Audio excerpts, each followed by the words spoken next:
What do you get when you combine Pokemon, Palia, and Fortnite? You get Creatures of Ava. Creatures of Ava is an open world exploration game where you journey to the planet Ava and attempt to save its creatures from deadly infection. In this video, we'll be giving a full review of the game and ranking it from decaf to fully caffeinated. This is something we do regularly here at the Indie Brew, so make sure to subscribe to the channel for more indie game content. Now we're going to keep this one spoiler free, so we'll only be showing things from the first location in the game just to keep the magic alive. Without further ado, let's grind this game down and see how it brews. Creatures of Ava starts with a bang that sees you accidentally crash land on Ava, which is coincidentally where you were going anyway. Straight away, you're immersed into a pretty interesting world full of different creatures and a bright and colourful landscape. Eventually, through a series of different events, you make your way to the village of the Nam people, who call Ava home. Creatures of Ava is a quest-based game, so most of the story progression is by completing different tasks. You'll interact with different villagers who have different tasks, ranging from finding things to locating lost relics, so there's definitely a lot of variation there. And woven in amongst the quests is a really captivating storyline. On the one hand, you're on Ava with one goal: to save as many of the creatures and people who call it home as you can, and you'll do this by taming the animals and sending them to your ship, and by convincing the villagers to come with you. On the other hand, Ava is a world full of mystery.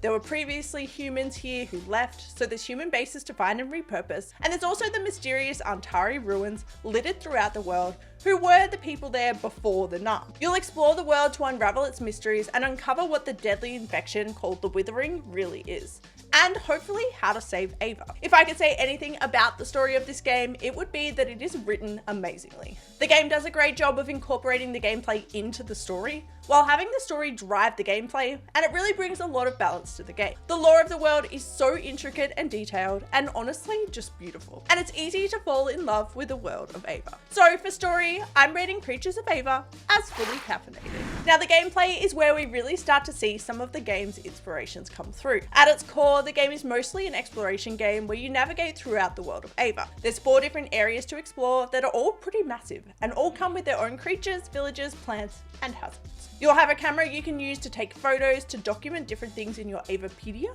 and taking photos of the creatures or different things in the game will give you more information about them as well. While there's not really combat per se in the game, what there is in its place is this interesting healing mechanic where you heal creatures or you heal the Withering itself. Early in the game, you discover an Antari staff that grants you some pretty cool magic that works great against the Withering, and it's this that you'll use to cure the animals.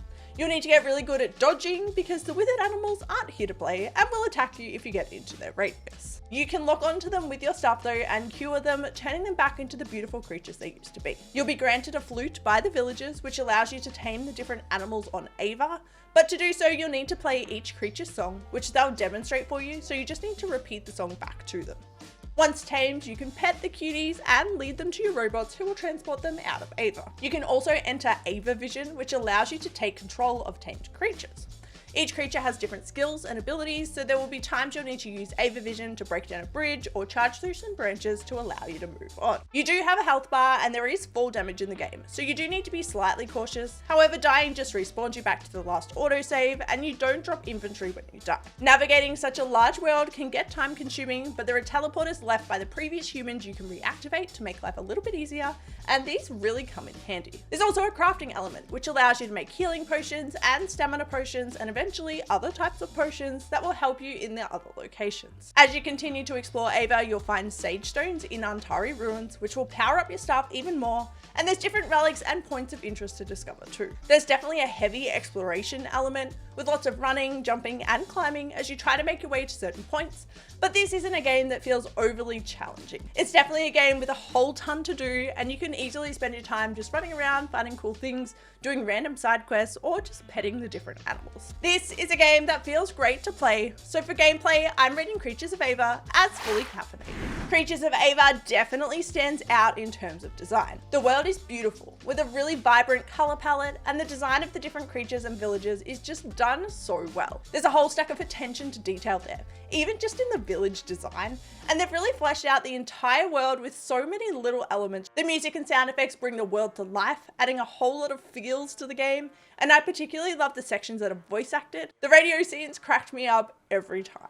Creatures of Ava is a game that is absolutely stunning. So for design, I'm rating Creatures of Ava as fully caffeinated. Creatures of Ava is a game that you can tell has been heavily inspired by certain games, but it still manages to create something new. The game kind of feels like a cross between Palia and Fortnite in terms of the actual movement and gameplay, with the character movement feeling similar to Fortnite and the exploration and crafting side feeling reminiscent of Palia. The creatures in the game could be compared to creature collectors like Pokemon or Power World, but still feel pretty unique. Add in the taming aspect rather than a catching function, and the game really elevates these previous ideas to a whole new level. Creatures of Ava is a perfect example of using inspirations to create something totally new that feels really innovative. And while you can tell what it's inspired by, it doesn't feel the same as any of those games. So for originality, I'm rating Creatures of Ava as fully caffeinated. Creatures of Ava is a game that combines a really wholesome story about saving a world with even more wholesome themes about connectedness, belonging, and life. It's a game that will carve out a place in your heart and really has something to offer for many different types of gamers. We've ground the beans, we've carefully weighed and pressed the grinds and brewed this game down. Now, it's time for a taste test. Creatures of Ava is fully caffeinated. Creatures of Ava is available on Steam and Xbox Game Pass now. You can find the link in the description below. And that's where we're going to wrap up this review video. If you're looking for more indie game recommendations, click here. And until next time, stay caffeinated.